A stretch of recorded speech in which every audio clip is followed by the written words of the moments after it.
I'm burnout, I'm overwhelmed, I cannot do this anymore. And it removes all of the mental overstimulation of all the stuff all over. If I forget to do this one day, my kids need me a lot more. And for me, that's when I get things done. That's when I'm more, productive without even trying. And then my life is slower.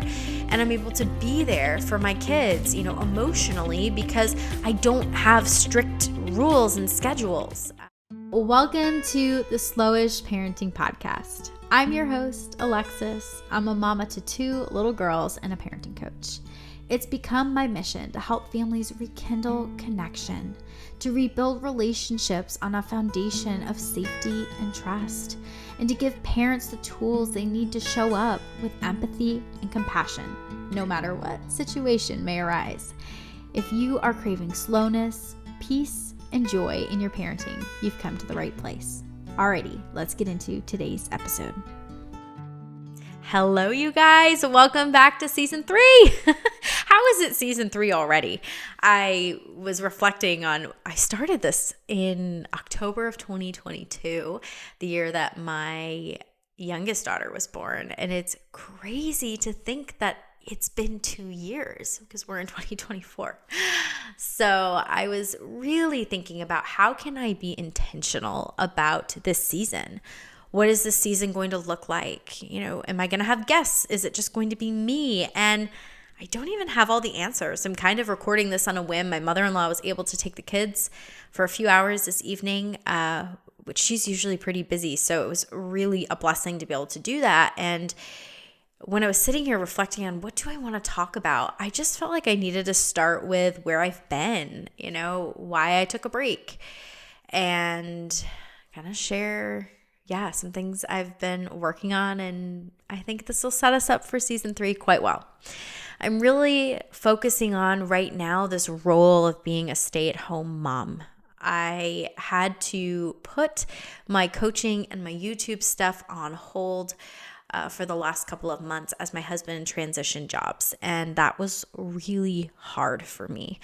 This is something I'm really passionate about. It's not only something that I love, but it brings me so much fulfillment and so much joy to be able to impact other people and other families. And I don't want to give this up, I want to do this. And it's hard because obviously my first job is being a stay-at-home mom, and we're at the point in our life right now where we can't hire somebody to help us with the kids.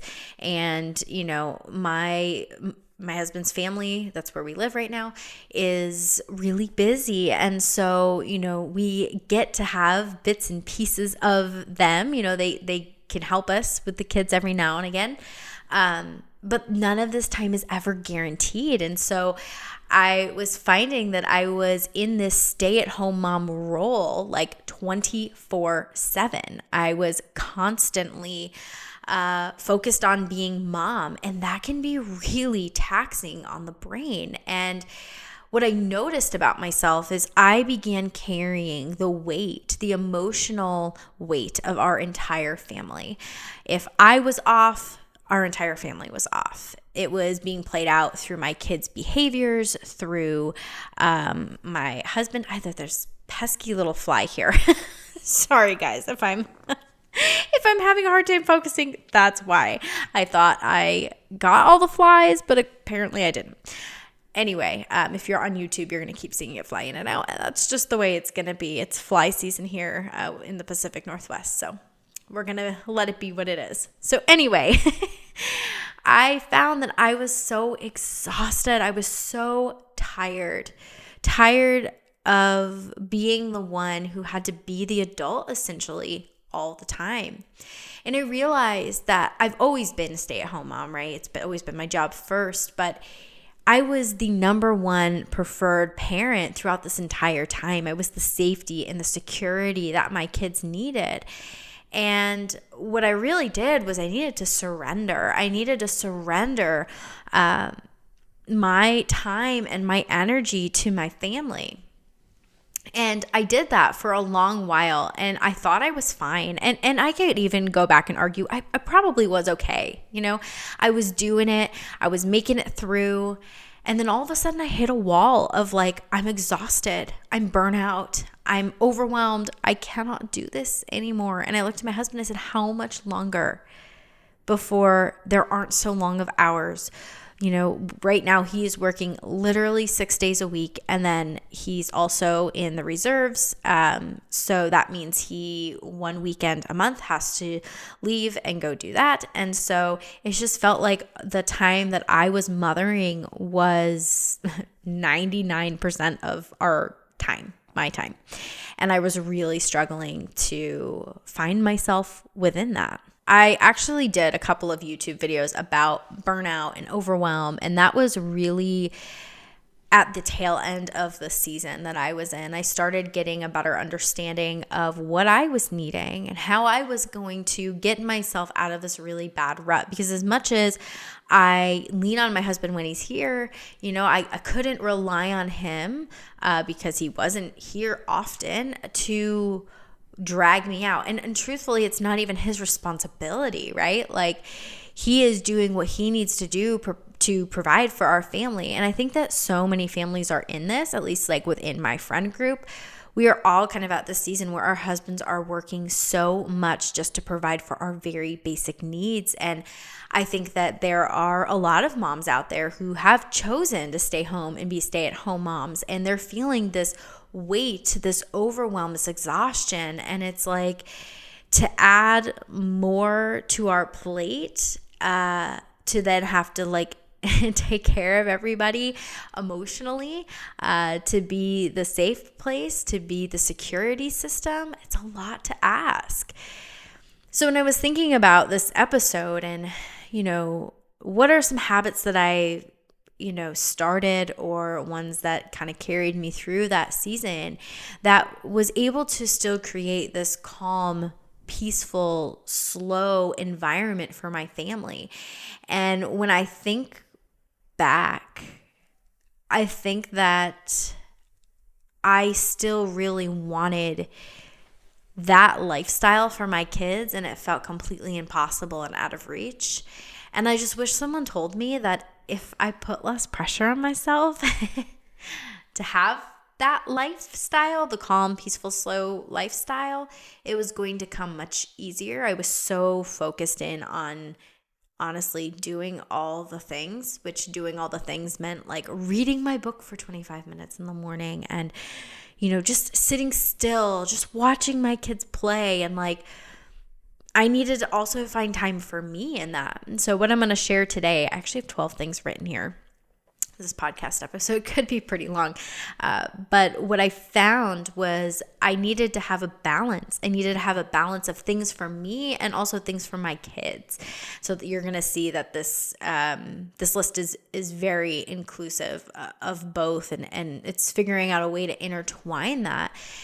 So that way we have a wider window. Something that my mentor is often talking about is this window of tolerance. It's like, how do we widen that window so we have more? So when crap hits the fan, it's like, I can get into my reserve tank because I've filled myself enough to be able to have a reserve tank. There's so often in the past that I've been on E with no reserve tank. And it's like, how do we get ourselves to be in this space of feeling like we have the capacity to effectively be there for our kids? Because if you are doing any kind of non-fear-based parenting, it's a lot of work. It's a lot of mental energy that is constantly being taken up, aside from the housekeeping and, the taking care of just the normal daily things that go on in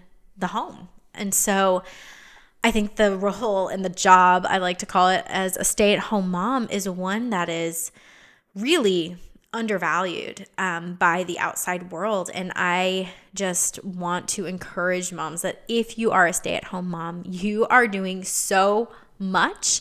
You are doing an amazing job, even if you are losing your cool, even if you feel like you have no reserve tank, you have no tolerance. And I hope that these 12 things that I'm going to share today give you the confidence, the knowledge, and also maybe just like widen your knowledge on how to create a space that is calm, peaceful, and slow, even when there's a lot on our plate.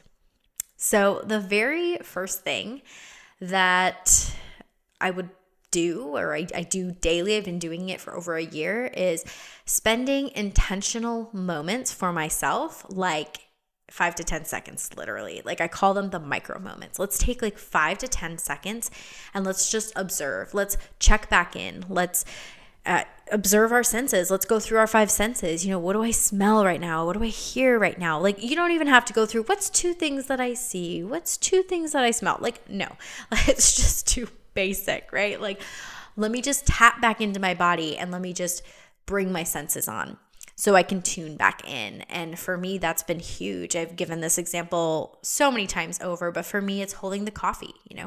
When I'm making my coffee, am I noticing the process that I'm going through? Or am I just throwing the milk in and throwing some salt on top and starting to sip it and running over to start homeschool? And like, am I rushing?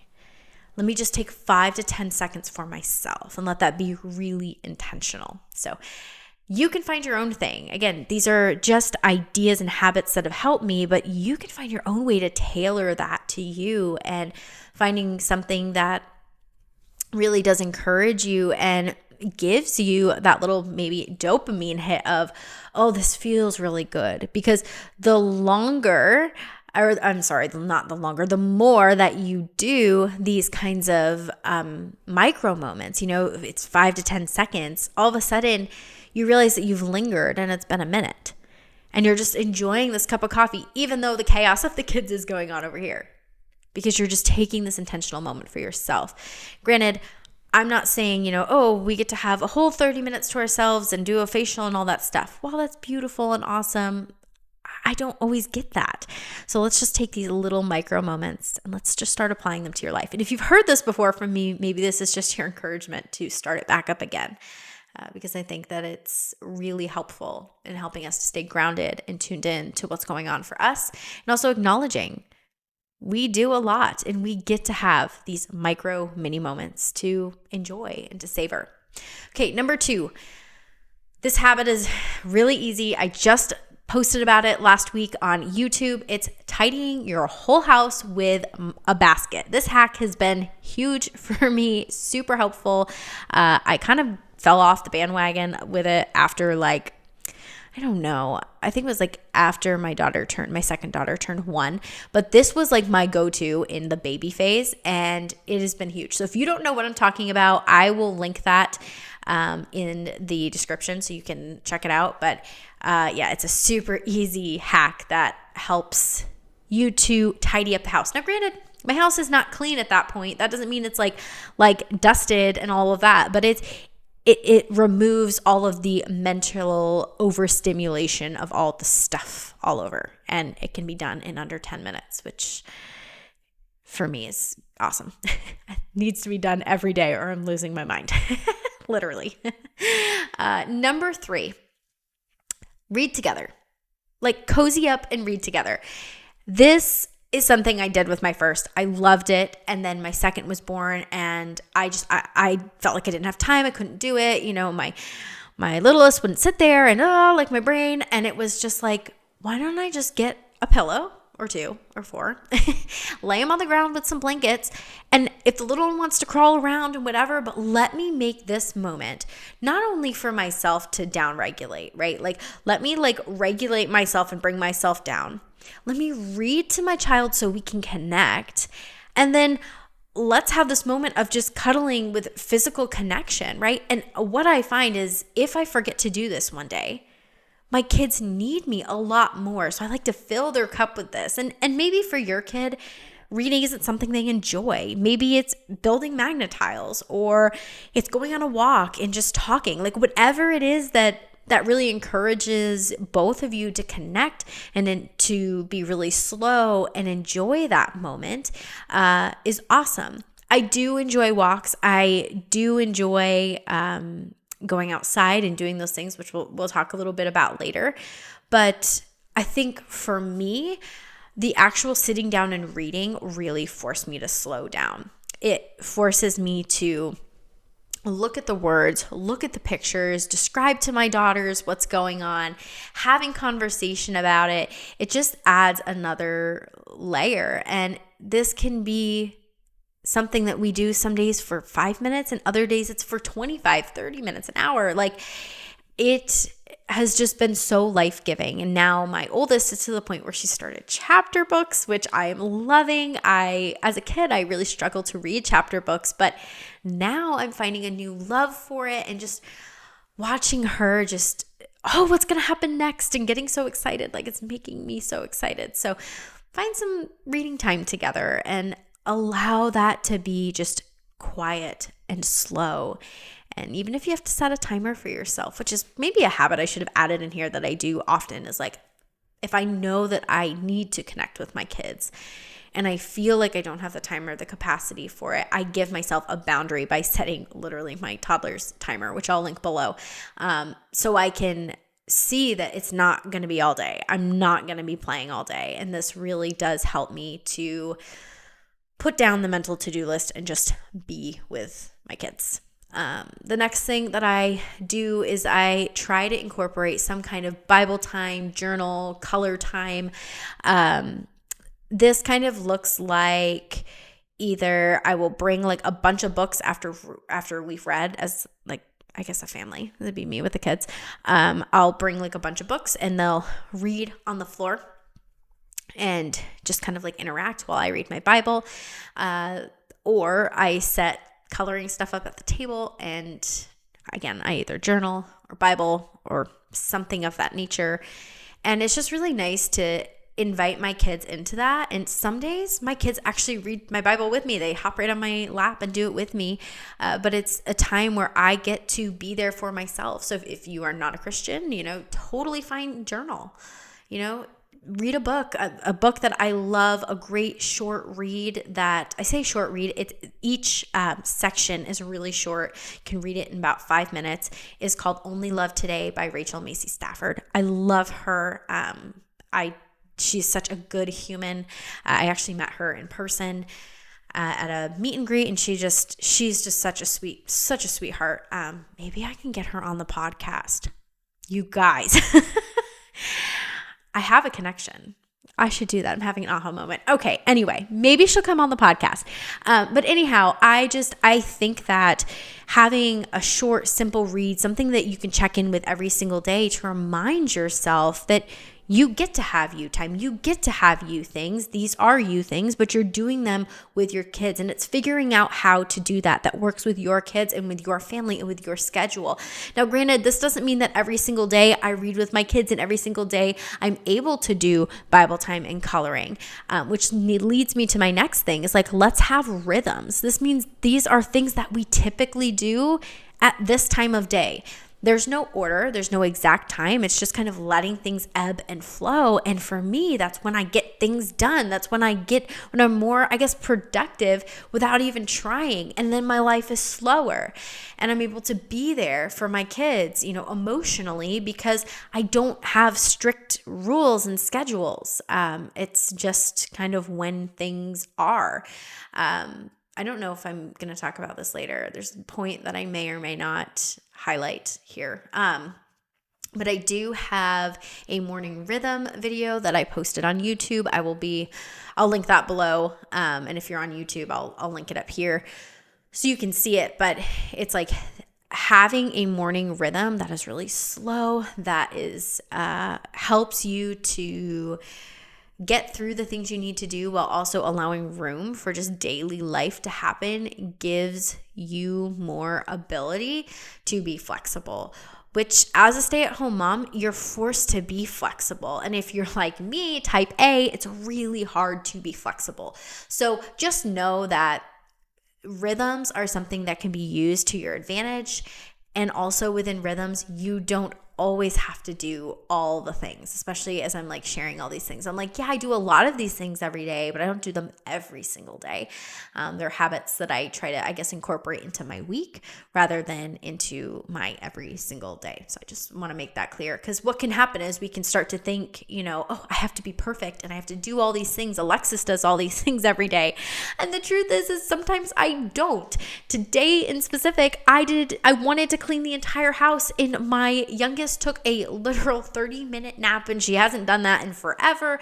And I had banked on that time, and then my mother-in-law's coming over tomorrow, and I was overwhelmed.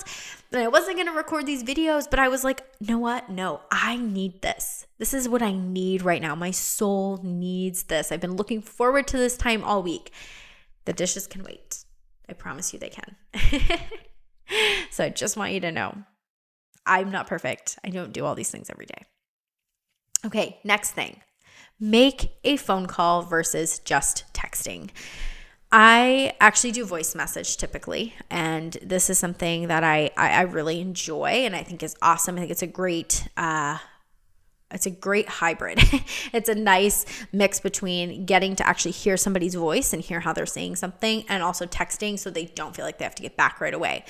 But I had a friend of mine, one day I had texted her saying I was having a really hard day, and she's like, hey, can I call you?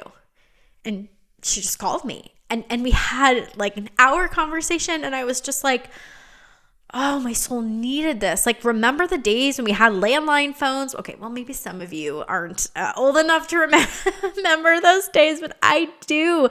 I remember the landline days. My mom and I were just talking about this. Like, I remember the days when my grandmother would call, and my mom would be like, oh, your grandma's calling, because we'd have it on the caller ID, and, she would pick it up, and we'd have, these conversations, and it's like, why is our lives so fast paced that we're so worried about everybody else's time? It's like everybody else's time is so precious that there is no time for us. There's no time for what's going on for us and our needs. And so I encourage you, whether that's just a random phone call to your mom, random phone call to your really good friend, to your sister, to your aunt, whoever it may be, just make the phone call. Even if they don't answer, just let them know, like text them and say, hey, I'm trying this thing. I just want to call somebody, can we set up a time where we can talk? Telling maybe your friend, like make like a thing like, hey, this week I'm just randomly going to call you. I just want to check in. I just want to see how you're doing.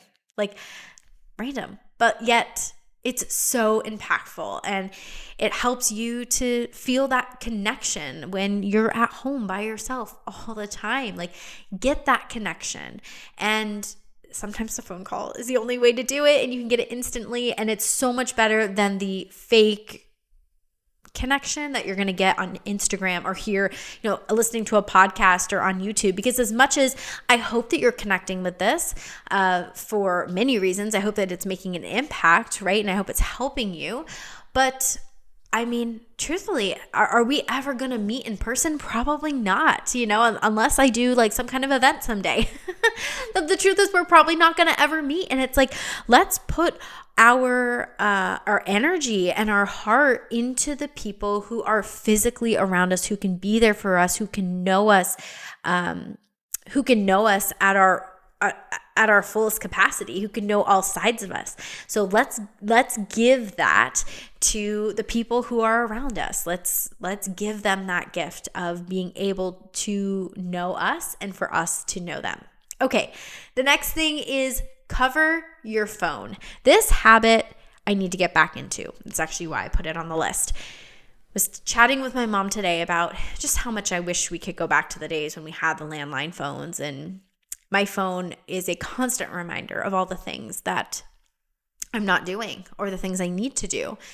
And it really causes me to not be able to just sit and be, not be able to just see what's going on around me, notice all the beauty. And instead, I'm focused in on, honestly, what's not going on, what's not happening, what I'm missing out on. And so I've started covering my phone, whether that's with a dish towel, which is typically how I've done it in the past, or what I want to do is I want to get one of the cell phone boxes. And if you don't know what that is, I can't remember who I heard this from. I think it was Bethany. I think her name's Nope, it's Margaret Bethany. That's who it is. I'll link it. I'll link her below. But she had talked about getting one of these phone boxes. And so I'm interested in either thrifting one of those or looking for one of those. But yeah, I think covering up our phone so we're not constantly seeing all the distraction, all the what am I missing out on? What could I be filling my time with? Just covering it up, I know from the past has decreased the amount that I'm on my phone, which is very helpful. Okay, next thing is have yes days. Yes days are not only for your kids, but they are for you. They are days you don't actually have to parent mostly. These are days when your kids ask for M&Ms with their yogurt and you say yes. This is days when they say, Mom, I want to go to the park, and you say yes. There's really nothing off the table except for like, okay, you cannot have 3 donuts. Like, okay, I said you could have 2, but no, we cannot have a third. Like, you would be crazy if you've had a third, you know? Like, it's about the kids, and they know these days are special and exciting. And most yes days, my kids ask for things like going to the park, taking walks, and movies. And I'm okay with that because it's not an all the time thing. And it also gives me a mental break when they do watch movies where I can just be. I can do something that fills and fuels me while they are honestly doing something they really like and enjoy. So having yes days, incorporating those is something different. It's fun. And it also, I think, is helpful as a parent because you don't have to be on. And so I typically make my Saturdays a yes day. It's the last day of our week. My husband works Tuesday through Saturday. So it's the last day of our week. And it's helpful. It's helpful for me to just say, yes, today my kids took 2 baths. Yes, sure. You could take 2 baths, like it's just about them, and there's no friction, there's no tension, there's very little emotional roller coasters that we're riding. It's just, yeah, sure, we can do that. And it's really nice. It's really nice for me as a parent to get to just be with them and see them and not have to have my full parenting cap on all day. Okay, next thing is having intentional meal times. This is something I still battle with. I love intentional meal times, but I often can, so breakfast is the hardest for me. I can have a hard time eating breakfast with the kids because I get up a little bit earlier than them. I'm hungry, so I just start eating. And then the kids they usually watch a show in the morning and they're really hungry, so they just want eggs. So I give them some eggs while they're watching a movie, and it's like, man, like, we could have just sat down and we could have all had a good family breakfast, but I was hungry and the kids got up a weird time. And so, yeah, I want to reincorporate this into our morning. We make sure every night at dinner we have really intentional meal times, but things like at lunch, for a long time, we're doing picnics on the floor where we would have a snack plate and have a picnic on the floor. That was so much fun. So yeah, it's really, to me, about having these really intentional meal times where we get to have conversation, we get to talk, we get to enjoy each other's company. And I find that those go a long way. The kids want to play together more. They need me a lot less during the day when I'm really fully present, intentional during the meal times. I mentioned this in the Slow Living YouTube video that I did recently, which was basically a beginner's guide. I'll link that below and I'll link it up. I always forget which side it is. Somewhere up here if you're watching on YouTube. But yeah, it's like with these intentional meal times, let's light a candle, let's make it extra special. Let's just sit and ask questions. A lot of people, if you have older kids, they like to do those little conversation starter cards, or they just ask about the highs and lows of their day. We often, say a prayer together, and it's just a wonderful time. And so in that video, I share why I believe that starting with mealtime for slow living is the perfect gateway in. It's the perfect time because we're using our hands. We are connecting with our brains and our hearts and our souls, and we're occupied, and yet it can be slow and it can be beautiful, and it can honestly lead into the rest of the night.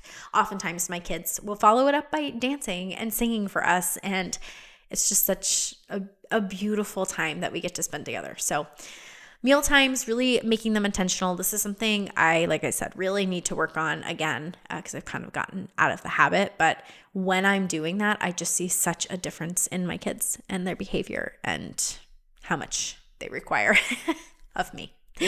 Okay, next thing is meal prepping. I really don't need to give like a huge explanation about this, but I've tried different forms of meal prepping. And recently what I've done is I make all the meals the first week of the month. So every night I do a different meal, but I'm making a really large batch of it. So that way we can have it for the next 3 weeks.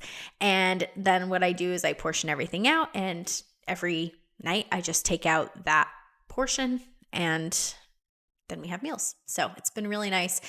It makes the other 3 weeks really easy. I don't have to think. I don't have to anything. Just dinner's done. I just take it out and either thaw it or, maybe I have to like cook a little something, but it's nothing like no crazy dishes or anything. So it helps to cut down on the amount that I have to do for cleanup and all of that. So find what works for you meal prepping wise. I love my freezer, utilizing my freezer, but some people like to just do it, by the week and kind of prep for the week. So see what works for you, what works for your family.